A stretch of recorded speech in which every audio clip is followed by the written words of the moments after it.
Queríamos convocar hoxe esta rolda de prensa da coordinadora para dar conta do comezo do curso de En Marea. Tuvemos xuntanza esta semana, o mércores á tarde, e hoxe acordamos dar conta dos acordos adoptados na coordinadora.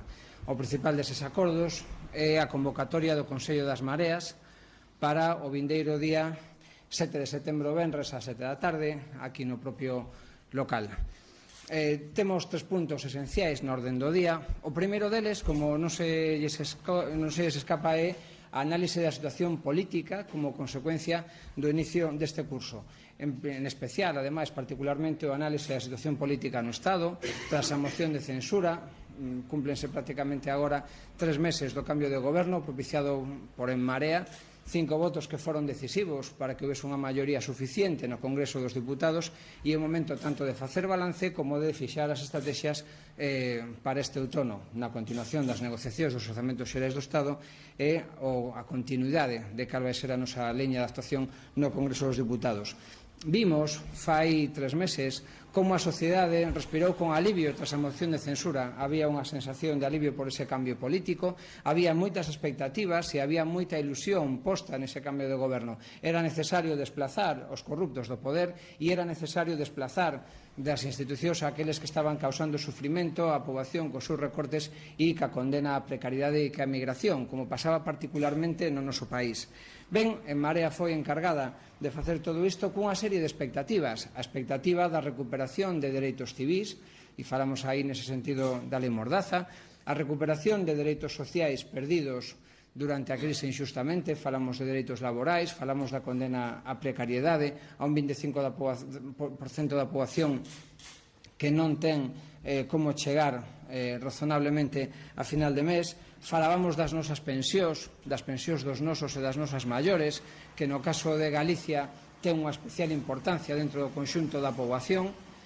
Falábamos da recuperación e do fortalecemento tamén do autogoberno de Galicia para poder rexir ben os nosos intereses, defender os nosos dereitos e exercitar as nosas competencias, algo que fora negado de forma sistemática durante os últimos 7 anos do goberno, tanto polas políticas directas de Mariano Rajoy a hora de recentralizar competencias, como tamén a hora de negar recursos económicos suficientes para que Galicia puidese atender as súas propias necesidades. Ben, En Marea foi clave para este proceso de cambio, foi clave para que houvese un cambio político no Estado e foi clave tamén, en primeiro lugar, para ese alivio cidadán e, en segundo lugar, na xeración dunhas expectativas no conxunto da cidadanía de Galicia que votou en xeral e con ilusión para que isto sucederse. Ben, nos agora queremos reforzar un papel como En Marea. Queremos ser os garantes de que as expectativas da xente se cumplen, de que a ilusión da xente se cumple e de que ese alivio que sentiu a sociedade galega, con independencia da quen votasen, ollo, porque foi unha suma colectiva de vontades a que desplazou o Partido Popular das institucións. Non somos conscientes de que non foi En Marea a única que o fixo. Somos conscientes de que a suma dos votos do Partido Socialista, evidentemente, foron fundamentais e é necesario que a sociedade perciba que entre todas e todos temos que ser pezas necesarias para a canalización desas expectativas, para a canalización desa ilusión. Que pudemos percibir nestes meses? Que fronte a un entusiasmo xeral, no primeiro momento, hai certa preocupación porque se ralentice esa expectativa de cambio político. Falamos de reformas que non acaban de chegar, falamos de que nos gustaría que os cambios fosen máis rapidamente e, desde logo, con En Marea queremos ser garantes de que iso se produce e queremos mandar unha mensaxe clara, e será do que tratemos fundamentalmente no Consello da semana que ven. Queremos mandar a mensaxe á cidadanía de que En Marea é o garante do cambio político, da ilusión que tuvo a xente coa moción de censura, que esa ilusión vai ser un desexo que se vai cumplir, e se vai cumplir gracias á posición que vai ocupar En Marea. Ten unha función específica neste momento e neste outono a negociación dos orzamentos xerais do Estado, dos que nos esperamos e dos que nos pelexaremos hasta o final para que sexan sustancialmente diferentes os de 2018. En primeiro lugar, na mellora das condicións de vida. E aí, o Grupo Parlamentario de En Marea, xunto cos seus aliados estratégicos de Unidos Podemos, temos conseguido xa unha serie de melloras en materia de pensións. En primeiro lugar, para a súa revalorización e para evitar a pérdida de poder adquisitivo. Isto é algo que non estaba garantizado con todos os gobernos anteriores do Partido Popular, e iso é algo que En Marea foi agora determinante e tallante a hora de conseguir. E isto para nós é especialmente importante polo número de persoas pensionistas que existen no noso país. En segundo lugar, en materia de financiamento autonómico. No Consello de Política Fiscal defendemos como positivo un incremento que se traducirá en 190 millóns de euros máis dispoñibles para os orzamentos da Xunta de Galicia por ano 2019 que o Partido Popular despreciou. E despreciou por unha razón, porque eles son os defensores dos recortes. Eles son os defensores de que o gasto público non exista. Nos, un gasto que sempre chamamos investimento público, porque investir nas persoas non é gastar, porque sempre hai un retorno, e un retorno na calidade de vida. Ese retorno na calidade de vida vemos como se frustra cando non se dispoñen recursos para atender as necesidades da xente. De que estou falando? Estamos falando da persoa que a principios de mes de agosto no PAC da Estrada morreu en urxencias por falta de médicos. Eso que a nos parece absolutamente inaceptable, bochornoso, que nos avergoña como sociedade democrática avanzada. E o Partido Popular se permite o luxo de despreciar un acordo que para nós aínda insuficiente, pero desde logo nos parece positivo a mellora en 190 millóns de euros da capacidade orzamentaria por ano que ven nos orzamentos da Xunta de Galicia. Nós non nos resignamos a esta política do Partido Popular e por iso no ámbito do Estado estamos buscando unha negociación que nos permita dispoñer máis recursos, entre outras cousas, para que a nosa sanidade dispoña de recursos suficientes para contratar personal sanitario, para que ninguén quede sin atender nos centros de saúde. Quero aproveitar para facer unha segunda denuncia, e é a ausencia de pediatras en todo o país. O servicio de pediatría está sendo especialmente golpeado. Que clase de sociedades somos se non somos capaces de atender as necesidades básicas dos máis débiles da nosa sociedade, que son os nenos e as nenas? Pois isto é o que nos pretende condenar o Partido Popular. Tamén, con ocasión dos orzamentos de 2019, e neste momento estamos negociando as condicións para que a memoria histórica non seña selectiva. E é unha advertencia que lle facemos moi seria ao goberno de Pedro Sánchez. Non cabe memoria selectiva. A recuperación da memoria histórica, a recuperación da dignidade como país, como pobo que ten memoria, non pode estar restringida a quitar a momia do Valle dos Caídos. Ten que se estender tamén necesariamente a recuperar os espacios de que os usurpou inxustamente e como botín de guerra, como é o caso do Pazo de Meirás da familia Franco. Hai outro tema que saltou nas últimas semanas e no que nos estamos ocupando, como xa explicaron onte os nosos compañeros no Congreso, que é a débeda dos portos. Nos consideramos que é necesario abordar ese debate. Ese é un problema de Estado, é un problema do Estado, por ser competencia estatal, e é necesario que se asuma de forma aberta un debate sobre o conxunto dos portos galegos. Poñemos o acento, eso sí, nun primeiro momento, e volvemos a chamar a atención sobre o Porto da Coruña, por dúas razóns. En primeiro lugar, porque polas características da súa débeda non existe unha forma de financiamento normal de amortización desa débeda, e segundo, porque o convenio de 2004, que acordar ese bipartito entre o Partido Popular e o Partido Socialista, condenou a cidade da Coruña a vender os seus propios terreos portuarios cerrando a cidade ao mar, e, polo tanto, nós non admitimos hipotecas da cidade e que evitar que a cidade se poda abrir ao litoral simplemente para pagar unha débeda da que se podía ocupar o Estado e financiar de formas alternativas. Polo tanto, isto para nós é unha cuestión fundamental, como tamén o é o conxunto dos portos de Galicia. En relación ao conxunto de portos de carácter estatal, quero significar estas cousas. En primeiro lugar, que é necesario que o Estado adapte o texto refundido da Lei de Portos do Estado para adaptala aos novos reglamentos comunitarios na materia. O principio de competición e de competencia entre os portos galegos, que sempre foi un absurdo, agora, coa nova regulamentación europea, podería quedar atrás, e é necesario que nos incorporemos a normativa para facelo. É necesario que os portos galegos de interese xeral señan cooperativos entre eles e se especialicen para poder resultar útiles ao conxunto da economía galega. E, en terceiro lugar, é necesario tamén que a conexión viaria e ferroviaria dos portos cas redes de transporte a nivel estatal e a nivel internacional señan de conta do Estado, e se suma isto xa. Isto é unha cuestión tamén do Estado e que, polo tanto, nos poñeremos en riba de forma áxil, porque non podemos agardar máis tempo, e iso era algo que criticábamos tamén do Partido Popular. Ben, este fin de semana o Partido Socialista estrea un discurso político, un discurso en Galicia. Pois ben, ten a oportunidade de comprometerse con todos estes temas que lles acabo de comentar. Nós o que pretendemos e o que esperamos do Partido Socialista é que a ilusión xerada, as expectativas e os desexos xerados ao conxunto da poboación que fixemos e construímos entre todos e entre todas non se vexan defraudados por un Partido Socialista que se esquenza enseguida dese compromiso ca cidadanía. Por iso En Marea vai ser garante de que isto vai ser así, non? Parécenos que é absolutamente algo inaplazable.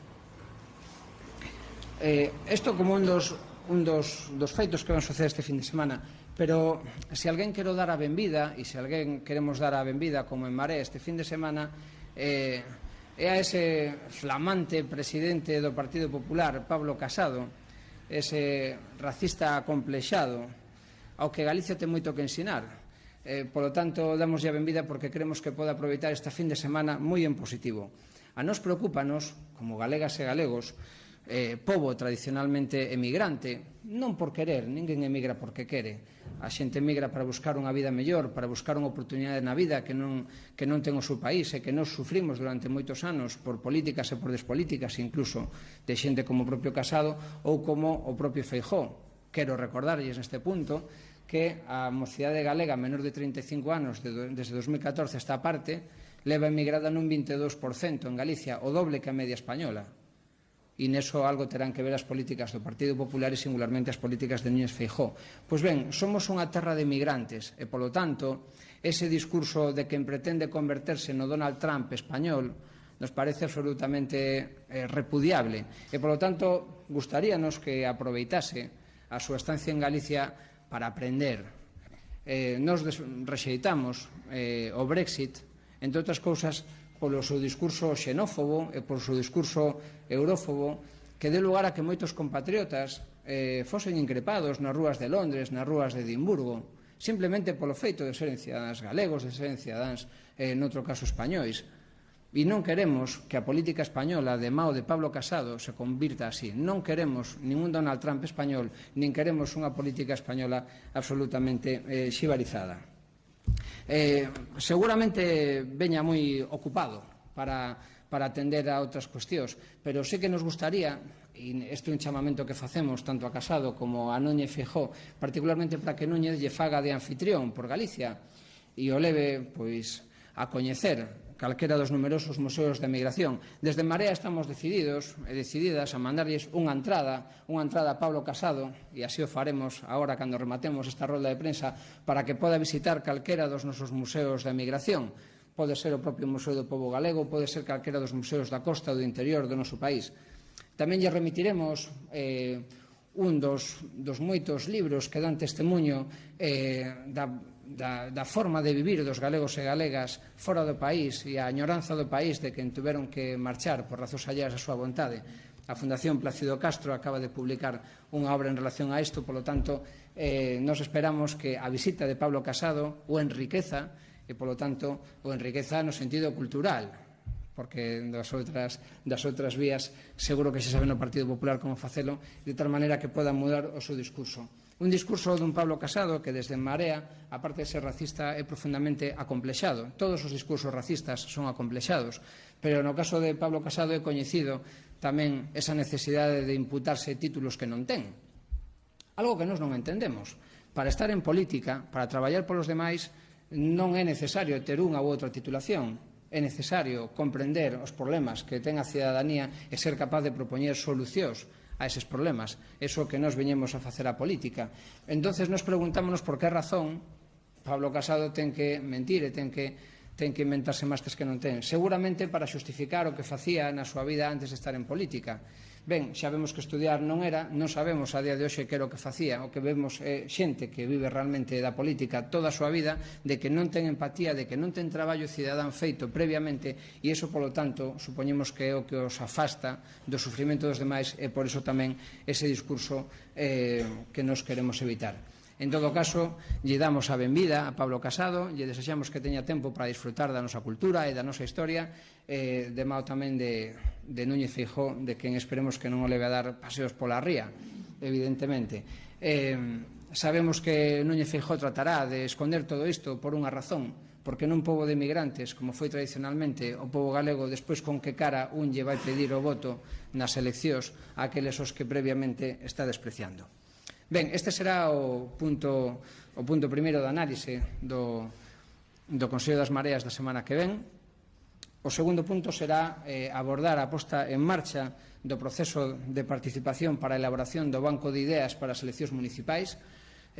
Queremos poñer xa toda a maquinaria participativa para que podamos elaborar con tempo as bases dun programa electoral que, como saben, ten carácter voluntario. Cada marea despois elabora o seu propio programa e colle os elementos dese traballo en común que cada quen desexa. Pero é a función de Marea dispoñer os mecanismos para que todo o mundo poda facer achegas para ese grande banco de ideas. Así vamos a dispoñer un sistema, e así o debateremos no Consello, de achegas individuais, de achegas colectivas, por medio das mareas sectoriais, por medio das mareas de cada municipio, e finalmente tamén salindo á rúa e escoitando activamente os colectivos sociais que teñan e que teñen sempre moito que decirnos. E o terceiro dos puntos a abordar será a preparación do plenario de En Marea. Como saben, En Marea é unha organización, é un espacio político que aproximadamente cada 6 meses ten un plenario onde se debaten as principais cuestións de forma participada por todas as persoas inscritas. Ben, abordaremos este tema, a confección da orden do día do plenario, digamos, así determinaremos os contidos mínimos. Seguramente serán temas, vai haber 3 temas que son fundamentais. O primeiro deles, o desenvolvemento deses principios do banco de ideas para as eleccións municipais. En segundo lugar, abordar as eleccións europeas tamén, abordar unha posición á hora de ver como nos presentamos ás eleccións europeas. E, en terceiro lugar, tamén a elaboración do regulamento que conducirá ás eleccións internas para renovar o Consello das Mareas, que, como saben, toca a finais deste outono. Faremos tamén, e isto é importante, a determinación do cronograma de participación e decisión política. Todo o que acabamos de comentar é necesario escalalo no tempo, un calendario que permita a xente participar e ao mesmo tempo facer que se conclúa nun prazo razonable.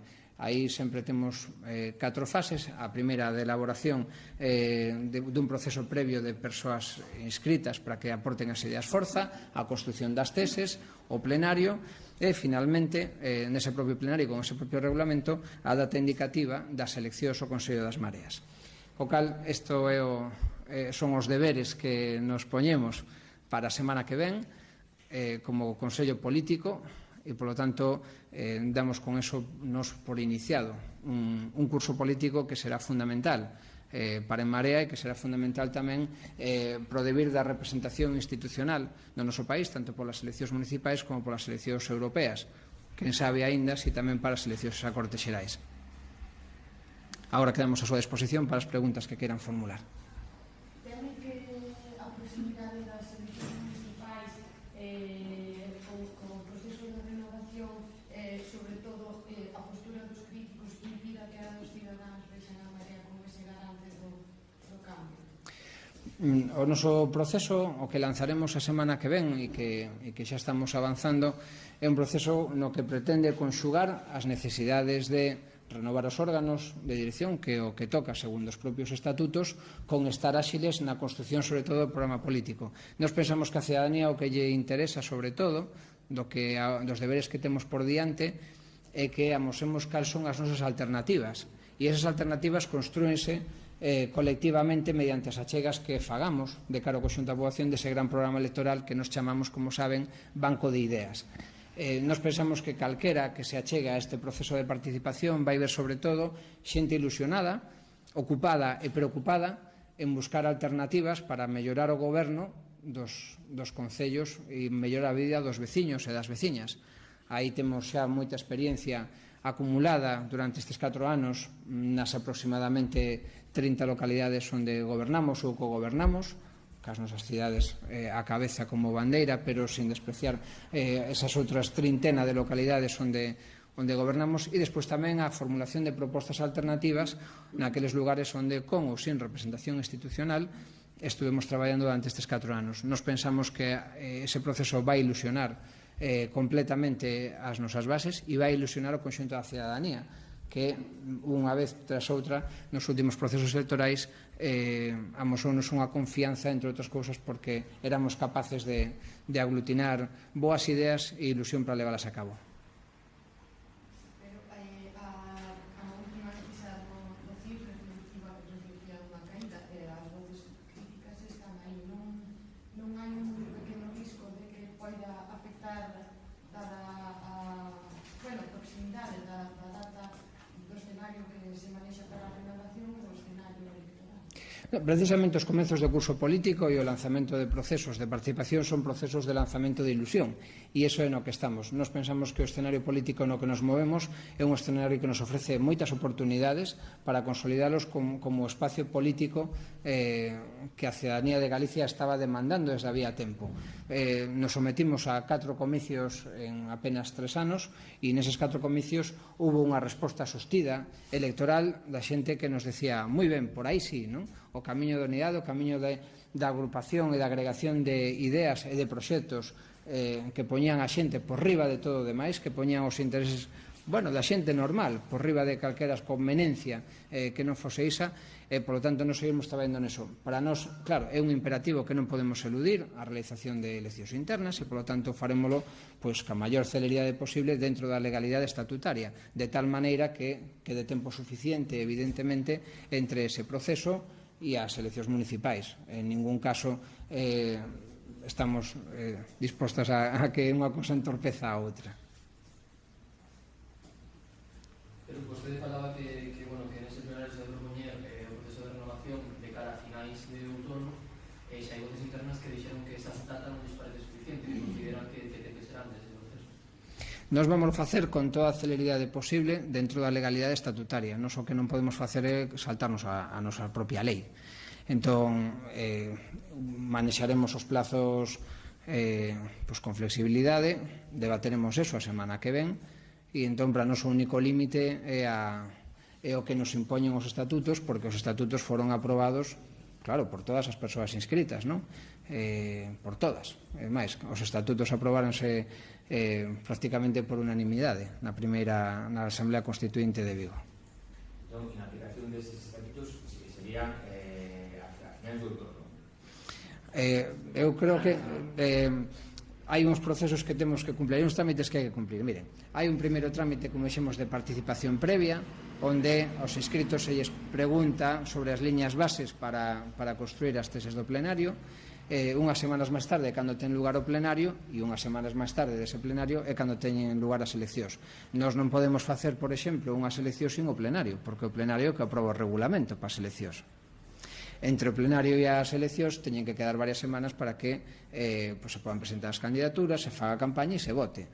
De aquí ao plenario hai que escribir esas teses. Non se pode facer o plenario para mañán, porque é necesario que se fagan esas teses e que a xente teña oportunidade de emendar. Unha razón, e é que as razóns que nos levaron a entrar en política siguen intactas. E iso é o que mantén tamén a nosa ilusión intacta.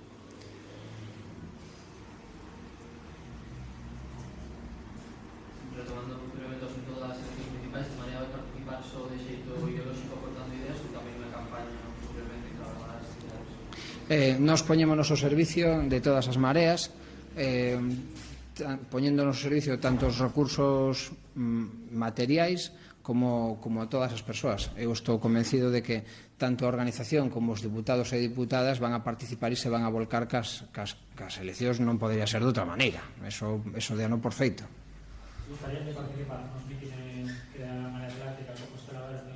Por suposto, por suposto.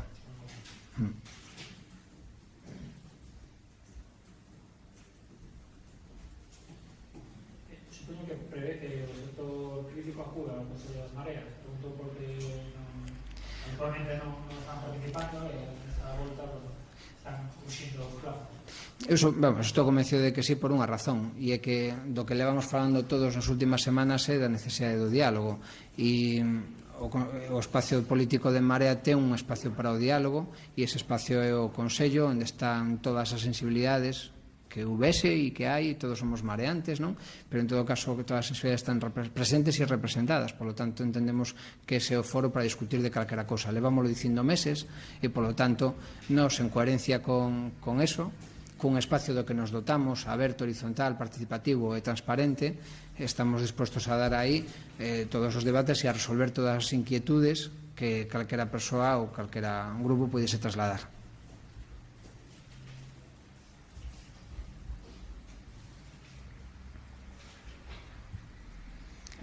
Moi ben, pois se non hai máis preguntas, moitísimas gracias pola súa atención. Vou correndo o rexistro a levarlle a entrada a Pablo Casado, a ver se ten tempo. Moitas gracias.